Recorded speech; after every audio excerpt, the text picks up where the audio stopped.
Selamat malam, sahabat-sahabat dan kerabat dari Brother Rudy. Selamat bertemu kembali di channel YouTube Brother Rudy Hutahayan. Saat ini perkenankan Brother Rudy ingin sharing dengan topik yang sangat mulia. Judulnya adalah Bahasa Jepang untuk agama Islam dan agama Kristen.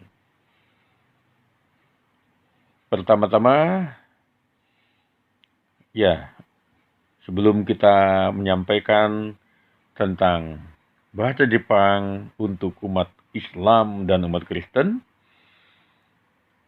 marilah kita berdoa sesuai dengan agama dan kepercayaan kita masing-masing, supaya benar-benar kita dan keluarga kita di dalam kuasa lindungan Tuhan, di dalam kasih setianya, di dalam pertobatan kita kepadanya. Amin. Semoga kita semuanya dilindungi Tuhan, dijauhkan dari mara bahaya. Adapun yang pertama, judul yang disampaikan adalah Islamu Kyo no Gungyo. Saya ulangi, Islamu Kyo no Gungyo. Di dalam bahasa Jepang, Islam disebutkan Isuramu. Pengucapannya bisa Isuramu, bisa Islam. Karena orang Jepang di dalam penulisannya tidak ada L, sehingga Islam ditulis Isuramu, Islam. Kyo itu artinya agama. Jadi Isuramu Kyo, agama Islam. Kalau agama Kristen, Kirisuto Kyo. Kirisuto Kyo, Kyo agama atau umat. Kirisuto Kristus, Kirisuto Kyo, umat Kristen, umat Kristus, umat Kristiani. Buddha, Butsu, umat Buddha atau agama Buddha, Bukkyo. Shinto Kyo, agama Shinto. Nah, pada saat ini yang pertama disampaikan adalah bahasa Jepang untuk Islam, berarti Isuramu Kyo no Gungyo. Go artinya 5, Ngyo rukun. Jadi Isuramu Kyo no Gungyo, 5 rukun untuk agama Islam atau umat Islam. Nah, yang pertama dikatakan di situ Ichinichi Gokai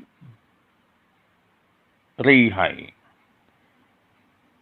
Ichinichi Gokai Reihai.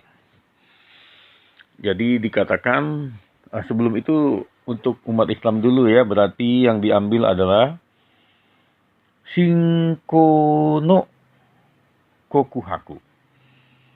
Ya, Shinko no Kokuhaku. Ya, untuk umat Islam dalam bahasa Jepang dikatakan ada namanya syahadat. Artinya Shinko dalam bahasa Jepangnya Shinko no Kokuhaku. Shinko artinya keyakinan atau kepercayaan. Kokuhaku artinya pernyataan secara statement pribadi. Jadi Shinko no Kokuhaku atau dikenal dengan ucapan syahadat artinya pengucapan untuk keyakinan secara Islam. Nah, dalam hal ini tentu pengucapannya adalah dengan ucapan lidah atau bibir yang menyebut kepercayaannya secara Islam. Ya, sedangkan untuk umat Kristen, penyebutan keyakinan untuk kalangan Protestan biasanya dikenal dengan ucapan pengakuan iman rasuli. Dalam arti, dia mengucapkan bahwa dia percaya kepada Allah. Ya, kalau untuk umat Kristen percaya kepada Tuhan itu satu, Esta. Di dalam kesatuan. Esta artinya dalam umat Kristen kesatuan. Percaya kepada Allah yang dikenal dengan panggilan Bapa, panggilan anak Yesus, yaitu Roh Kudus. Anak bukan dari kelahiran secara lahiriah manusia, bukan hasil hubungan badaniah, tapi karena Roh Kudus yang tidak bisa dipisahkan. Nah, makanya disebut Esta untuk Kristen, Tuhan itu satu kesatuan. Ya. Kalau untuk syahadat dalam Islam, ya tentu dia percaya penyebutan Tuhan atau Allah itu dengan Allah, ya. Dan untuk agama Islam ada pengucapan syahadat ya dengan mengucapkan Muhammad Rasulullah, bahwa Muhammad adalah Rasul dari Allah, Rasul dari Allah. Nah, sedangkan untuk Kristen yang dipercaya Tuhan adalah satu, dan satu-satunya bisa menyelamatkan manusia dari dosa adalah Tuhan itu sendiri. Dialah jalan dan kebenaran dan hidup. Umat Kristen percaya kepada Yesus Kristus, jalan yang dari Tuhan, jalan yang lurus itu. Yang kedua, dari Islamu Kyono Gungyo, dari syahadat. Yang pertama tadi syahadat, rukun Islam yang kedua dikatakan Reihai, atau dikatakan Ichinichi Gokai Reihai. Ichinichi berarti dalam satu hari. Gokai ada 5 kali Reihai, sholat atau doa. Sedangkan untuk umat Kristen, dalam doa itu dikenal adalah doa di dalam roh, dimanapun, walaupun tidak memakai 5 waktu, tetapi dimanapun dan kapanpun hatinya adalah berdoa dalam roh. Berdoa dalam arti connect dengan roh Tuhan, dimanapun berada. Sehingga membuat kita siap untuk bertobat dimanapun berada. Nah, khusus untuk umat Kristen diingatkan bahwa bait suci itu bukan gedung gereja. Bait suci itu bukan ruang ibadah secara gedung, tetapi dikatakan tubuh kita, hidup kita ini adalah bait suci, kediaman Tuhan yang harus kita sucikan setiap waktu. Makanya perlu berdoa dalam roh. Berdoa dimanapun dan kapanpun. Menyerahkan diri kepada Tuhan. Yang ketiga dalam Islamu Kyono Gungyo, rukun Islam yang ketiga dikatakan, tadi sudah syahadat, yang kedua Reihai atau sholat 5 waktu. Yang ketiga ada ucapan yang disebut dengan Kisya. Kisya itu artinya berzakat ya. Berzakat artinya kepada yang memiliki kemampuan finansial atau keuangan yang lebih mapan dan lebih mampu, alangkah baiknya mencari waktu memberi sumbangan kepada fakir miskin atau yatim piatu dan orang yang kurang beruntung secara ekonomi. Umat Kristen juga mendapat perintah untuk memberkati. Jadilah berkat.